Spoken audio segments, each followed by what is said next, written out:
Hello, this is Nodu. He is trusting, he is curious, and he has absolutely no idea he's in an experiment. My favorite kind of subject. Tonight, I'm going to ask Nodu a question. He won't enjoy the answer. I doubt you will either. Here it is. What would you do if you never had to work again? Hold that thought. Nodu is about to live it.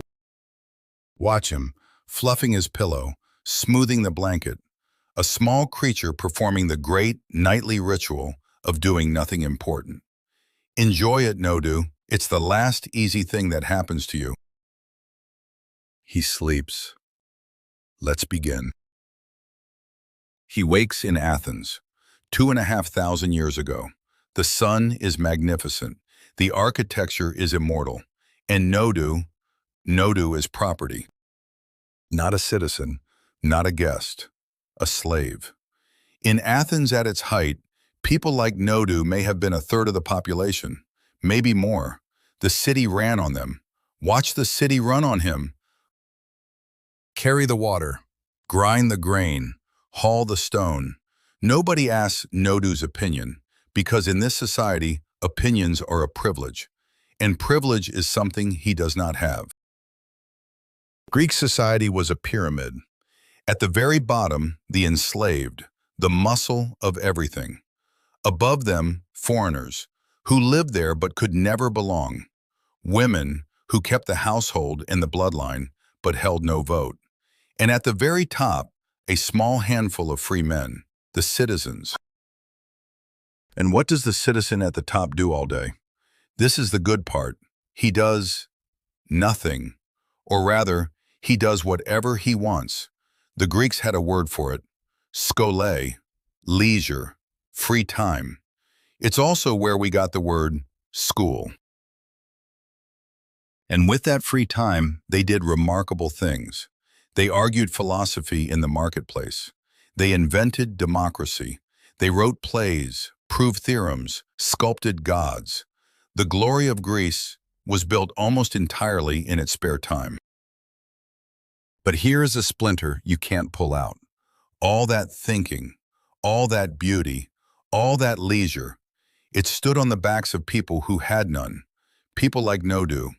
The philosopher could ponder the good life only because someone else was carrying his water.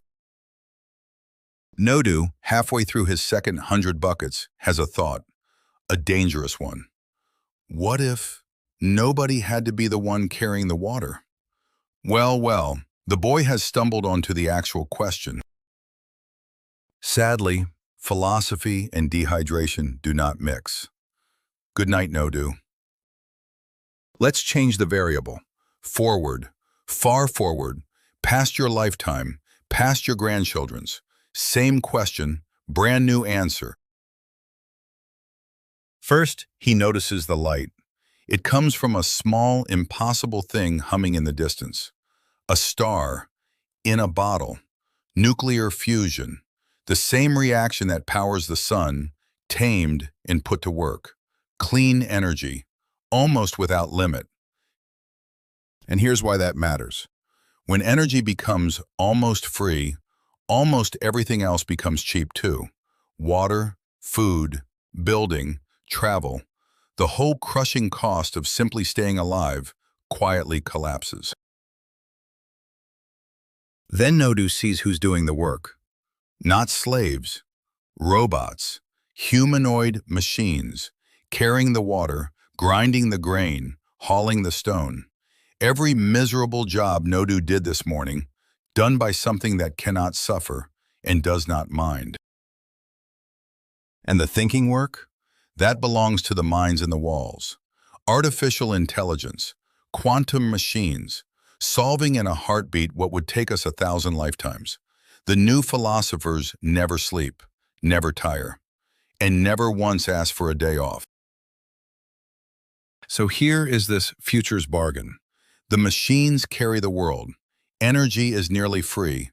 The things money used to be needed for cost almost nothing. So the world simply gives people enough to live, a floor under every life, and work, for the first time in history, becomes a choice.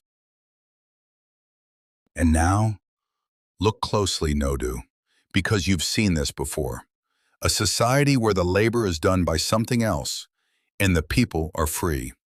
This is Greece, the very same shape, except this time, the base of the pyramid isn't made of suffering, it's made of silicon. Which leaves the only question that ever mattered. The Greeks asked it too. If you no longer have to work, what do you do with a human life? And the answer, it turns out, is wonderful. You learn not to earn, but because you're curious.